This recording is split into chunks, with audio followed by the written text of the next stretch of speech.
సమాజంలో కొన్ని కారణాల వల్ల, ఆర్థిక సామాజిక రాజకీయ కారణాల వల్ల కొన్ని కులాలు కొన్ని ప్రాంతాలు పైకొచ్చాయి, కొన్ని కుటుంబాలు పైకొచ్చాయి, కొన్ని కుటుంబాలు ఇంకా అక్కడే ఉన్నారు.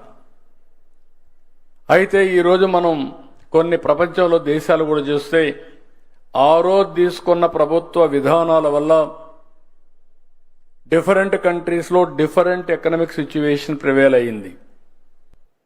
ఈరోజు నేను గర్వపడుతున్నా, అటు కేంద్రం ఇటు రాష్ట్రం తీసుకున్న నిర్ణయాల వల్ల ఆర్థిక అసమానతలు తక్కువ ఉండే దేశాల్లో ప్రపంచంలో మనం 4వ స్థానంలో ఉన్నామంటే అది దేశం యొక్క గొప్ప విషయం. ఇది నరేంద్ర మోడీ గారు సాధించిన విజయం అని చెప్పి కూడా నేను మీకు తెలియజేస్తున్నా. దీన్ని నేను తీసుకొచ్చిన పాలసీ మీరు చూస్తే పేదరికం లేని, ఇప్పుడు అందరం కూడా మనం వరల్డ్ బ్యాంక్ రికార్డుల ప్రకారం వరల్డ్ బ్యాంక్ ఇచ్చిన ఇది చూస్తే $2 ఎ డే ఆదాయం ఉంటే అది పేదరికం నుంచి పైన లెక్కలు వేశారు. ఆ నామ్స్ ప్రకారం అయితే మన దగ్గర 8% 5% వస్తారు. నేను ఆలోచించేది ఒక 20% లాస్ట్ మైల్లో ఉండే కుటుంబాలు ఆర్థికంగా వెనుకబడి ఉన్నాయి.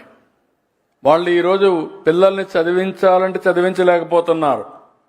అనారోగ్య సమస్య వస్తే సరైన ఆరోగ్యం కోసం డబ్బులు కూడా లేని పరిస్థితి వస్తూ ఉంది. ఈరోజు ఇంకొక పక్క డబ్బులుండే వాళ్ళందరం ఏం తినాలో మనకు తెలియదు. ఒకవేళ ఎక్కువ తింటే కొంతమంది ఎక్కువ కూడా తింటున్నారు, దానివల్ల లేనిపోని సమస్యలు కూడా తెచ్చుకుంటున్నారు. నిన్న కూడా రామ్దేవ్ మాట్లాడుతూ ఉంటే ఒక మాట అన్నాడు, 100 సంవత్సరాల్లో తినవలసిన ఫుడ్ని కానీ ఒక 30 ఏళ్ళు 40 ఏళ్ళు తినేస్తే అక్కడి నుంచి మీకు సమస్యలు వస్తాయని. అది వాస్తవం కూడా. మన బాడీ అంతా కూడా ఏం తినాలి, ఎంత తినాలి, ఎప్పుడు తినాలి, ఇది సైంటిఫిక్గా చేయగలిగితే భగవంతుడు మనకిచ్చిన వయసు 120 ఏళ్ళు మినిమం.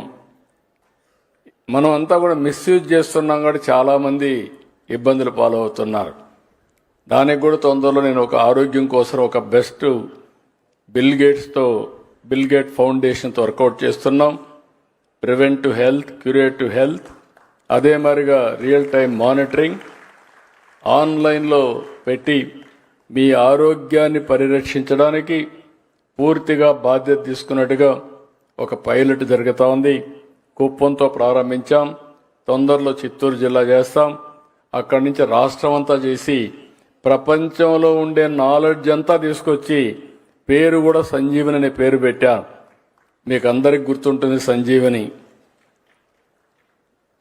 లక్ష్మణుడు ఆ రోజు మూర్చపోతే కడాని ఏ వైద్యం ఇవ్వాలంటే సంజీవని మొక్క తప్ప ఇంక దేంతో సాధ్యం కాదంటే అప్పుడు సంజీవని తెమ్మంటే తెలియకుండా హనుమంతుడు వెళ్ళి మొత్తం పర్వతాన్ని తీసుకొస్తే అందులో మొక్క తీసి ఇమ్మీడియట్గా ట్రీట్మెంట్ ఇస్తే లక్ష్మణుడు బతికాడు. నేను కూడా అదే ఆలోచిస్తా. ప్రపంచంలో ఉండే నాలెడ్జ్ అంతా తీసుకొచ్చి ఎవరికి ఏ నాలెడ్జ్ అవసరమో, మెడికల్ నాలెడ్జ్ అవసరమో ఇచ్చి మీ ఆరోగ్యాన్ని కాపాడడానికే సంజీవని తీసుకొస్తున్నామని చెప్పి కూడా నేను మీకు తెలియజేస్తున్నా. అది తొందరలో వస్తుంది. అది వస్తే కానీ మీరు ఫాలో అయితే చాలా వరకు నేను ఒకటే మీ అందరినీ కోరుతున్నా, మనుషులు అనేవాళ్ళం మెరుగైన జీవన ప్రమాణాలు ఉండాలి, మెరుగైన జీవితం ఉండాలి. ఈరోజు కొంతమంది మాట్లాడారు,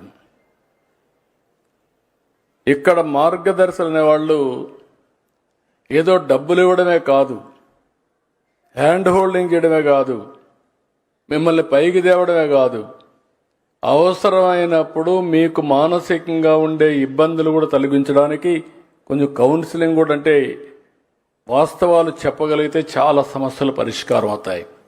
ఇప్పుడు చాలామంది మీలో అనుకుంటా ఉంటారు, ఈరోజు దేవాలయాలు ఉన్నాయి, మసీదులు ఉన్నాయి, చర్చిలు ఉన్నాయి.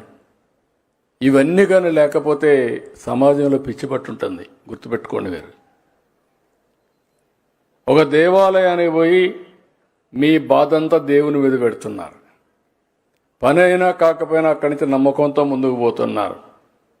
ఇంకొకరు మసీదుకు పోయి అక్కడ ప్రార్థన చేసుకొని అల్లా మీద పెట్టేస్తున్నారు, ఇంకొకరు యేసు ప్రభు పైన పెడుతున్నారు. దానివల్ల ఒక మాటలో చెప్పాలంటే మన ఆరోగ్యాన్ని కాపాడుకుంటున్నాం, స్ట్రెస్ బరస్ట్ అవుతుంది. రెండోది మనం గుర్తుపెట్టుకోవాల్సింది, ఎప్పుడు కూడా నేను నిన్ను చూశాను ఒక భక్తుడు వెంకటేశ్వర స్వామి పైన, ఆయన ఒక కంపెనీ పెట్టాలనుకున్నాడు, కంపెనీ పెట్టాడు, సక్సెస్ అయ్యాడు, ఆ కంపెనీ అమ్మాడు, 60% అమ్మాడు. 60% అమ్మితే 1.5 బిలియన్ అంటే సుమారు 6-7 కోట్లు వచ్చింది. ఈ సంపద వెంకటేశ్వర స్వామి ఇచ్చాడు కాబట్టి ఆయనకి తిరిగి ఇవ్వాలని ఆ భక్తుడు నిర్ణయించుకొని 121 కేజీల బంగారం వెంకటేశ్వర స్వామికి ఇస్తున్నాడు. ఇప్పుడు ఆయన 121 కేజీలు అంటే దగ్గర దగ్గర 140 కోట్లు, 150 కోట్లు. ఆయన అడిగింది ఒకటే అడిగాడు, నాకు లెటర్ ఇచ్చాడు, సార్ నా పేరు మాత్రం చెప్పొద్దండి, చెప్తే మళ్ళా నాకు ఇది వస్తుంది, మీరు కావాలని చెప్పమని చెప్పాను. అంటే మీరు గుర్తుపెట్టుకోవాల్సింది, ఆయనకు ఒక ఇంట్యూషన్, భగవంతుడు ఒక ఇంట్యూషన్ 121 కేజీలు ఇమ్మన్నాడు. కానీ వెంకటేశ్వర స్వామి రోజుకి 120 కేజీలు ఆభరణాలు ధరిస్తాడు. అంటే 120 కేజీలు అక్కడ ఆభరణాలు ధరిస్తాడు, భక్తుడికి 121 కోట్లు ఇమ్మన్నాడు. ఆయన అదే అన్నాడు, సార్ నాకు తెలియదు వెంకటేశ్వర స్వామి ఇంత బంగారం ఆభరణాలు పెట్టుకుంటాడని, కానీ నేను అడిగాను, వచ్చినాక అడిగితే చెప్పారని చెప్పి 121 కేజీల బంగారం దేవుడికి ఇచ్చాడంటే ఒక వ్యక్తి ఒకేసారి 140 కోట్ల రూపాయలు దానం చేశాడంటే అది ఆయనకుండే విశ్వాసం అని చెప్పి కూడా నేను మీకు తెలియజేస్తున్నా.